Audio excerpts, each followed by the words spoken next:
Alright guys, Brian with VetteSource back one final time with the rusty remains of our once mighty 427 Corvette 1969 model. This in fact, yes, is a Corvette, or what's left of it. Yeah, I know it's steel. I know there's no fiberglass here. If you watched the first in my series of these videos, I did 3 videos describing this this section of a Corvette. This is the lower part of the Corvette. This would be the frame, the chassis that the Corvette sits on. So in answer to the age-old question, is are Corvettes really made of steel? Yes, they are. So we can argue about that all day till the cows come home. But you know what people don't realize when they make that argument is there's a little bit of this, a little bit of that. 6 of one, half a dozen of another. So you know, old Corvettes, even the new ones, now made of aluminum, the frames, the chassis. But these old ones, the entire foundation of the car is steel, including the running gear and everything else. So today what I'm going to go over is, yesterday we identified our identification, or actually our method of identifying a big block Corvette, if that's what you're looking for, with our center caps there. And then today, for our final part of this little mini video series I put together, we're going to go ahead and harvest the pieces that are still good. Now there's really not much good. You can see that's what's left of the fuel tank.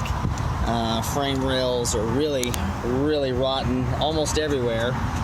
This again is snow, salty roads in a snow environment. Minnesota is in fact where this car came out of, so you can see. But what I'm really interested in this one is this heavy duty 427 differential assembly, our half shafts. Maybe, I don't know, that spring assembly is pretty corroded, so I doubt that I will keep that. And then I may definitely harvest those brackets off the back corner. That one's cut, but on that other side it's got a sway bar bracket and some of the pieces, if I can get them to release from the control arms. And one rare piece on this that doesn't come up very often, 427 Corvettes in 68, 69, actually 69 I believe. I think 68 still didn't have them yet. This was an automatic car, so this is an automatic 427 Turbo 400 yoke for a Corvette, big block Corvette. These don't come up terribly often, so definitely going to hold on to that one. That one still looks to be in pretty good shape. I'll clean it up. But got my trusty, cheapy Harbor Freight Chicago Electric Sawzall here. Got a nice Diablo blades that I picked up from Home Depot. Really good blades, by the way. They last quite a while. They're not very expensive. So what I'm going to do, walking around this, I'm going to show you real quick what I'm going to do. I'm going to make 4 strategic cuts on each side. So I'm going to go ahead and cut here because this is rotten in front of here. I'm going to cut here to separate the differential from this because this is wasted. This is roached out too. I'm also going to cut where the shock mount is right there. And I'm going to make a cut here. That'll be our 4 cuts per side. And I'm going to cut through on the snubber mount right there on that number 3 cross member, because that's no good either. And then once I separate this, then I can go ahead and PBT blast the other pieces, let them sit for a few days while they release themselves, a little bit of heat and stuff I'll put on them. And then the rest of this I'll just go ahead and send over to the scrap yard, and we'll just finally inter the rest of this Corvette so it can be turned into a toaster, refrigerator, or maybe even, if it's really lucky, a Toyota. So bear with me, I'm going to get set up. Some of these cuts I can make on film. You guys have seen me before. I can do one-handed. We'll see how far I can get here one-handed with these cuts. So give me a few minutes to get set up. I'll be right back, okay? Okay, I'm back with a top-down perspective here. I'm kind of on the top of this frame chassis assembly now. I've made some pre-cuts to these so I can kind of get started and don't make you guys have to sit here and watch me for 30 minutes just making Sawzall cuts here. But I've got these started, so you can see I've got a cut there, a cut there. I've got a cut on that shock mount, and then we're going to cut loose through that one right there. It'll be pretty easy. And then of course this saddle right here. So let's see if I can one-arm this for you guys. One-hand this so you can see how we get this started here. So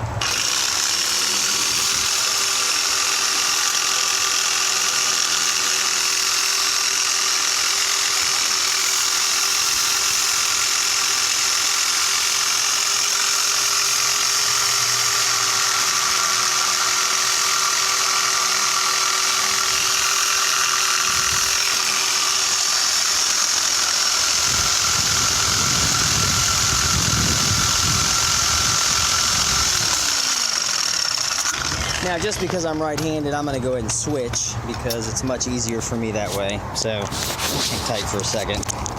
Should have thought of that before I started doing this. All right, so let's get ourselves back into position here. You can see there, even though the Sawzall make pretty good work of it, pretty quick, it's still pretty strong metal.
So just in the name of safety and time, because I need to put a little pressure on that, I'm going to go ahead and finish these cuts on these two bigger pieces here, and I'll walk you guys through as I cut these other rails. So give me a few minutes, I'll be right back with you.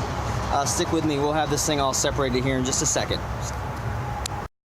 Okay, we've got these pretty much licked. I got a few one small little section on the back side to get done, but the blade is binding up right now with the shift and the weight, so I'm going to save those probably right for last. I'm going to work on this cut right here, this back frame rail section. Again, it looks pretty grody, but it does have some original hardware. I'm not sure if I can save this or not, that bracket. And of all things, the radio grounding strap. This is made out of brass. And you know, sometimes when you're dealing with these Corvettes, this is the one thing you need that's really a detail item. So I'm gonna go ahead and cut this rail real quick, and I'll be right back with you guys. Hang tight. All right, guys, I'm back. Unfortunately, I apologize. My daylight got away from me a lot quicker than I thought, and I lost a lot of my natural light, so I ended up having to just go ahead and get this thing done.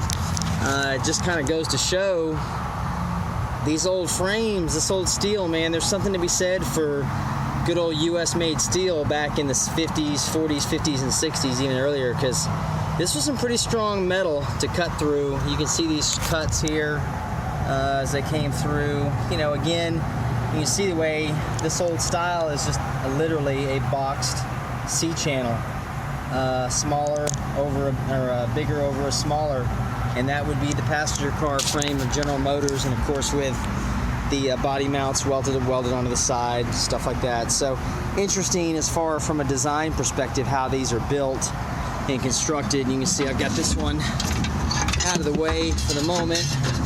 So what I'll do is harvest some more goodies off of this one. Here's my C5 transmission. If you guys watched, I tore down that rear differential assembly on the C5. This one here, I went ahead and just made that cut there. Because that trailing arm's no good, and separated it here, and it should come off. I may have to two-hand this one, guys. I don't think I can pull this one there, but you can see the amount of corrosion and dirt and dust that built up inside of there. So, and again, looking, this is your main rear differential mount, where the mount is for the differential, how strong that is. I mean, that's a pretty healthy size piece of metal there. You can hear me just tapping on it, the difference in the tonality of it. Let me see if this will pick up with one hand. I doubt it. Let me see, I'm trying to figure out which is the best way to do this. Oh, no.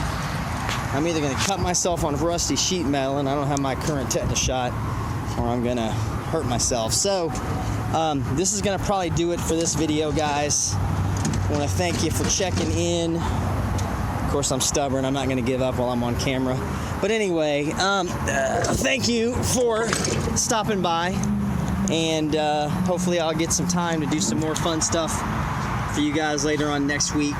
Appreciate it if you stuck around all the way to the end. So if you got anything to add or want to lament or say a prayer for this final demise of this poor old mighty 427 Corvette, go right ahead in the comment section, and I'll catch up with you guys next time, okay? Talk to you then.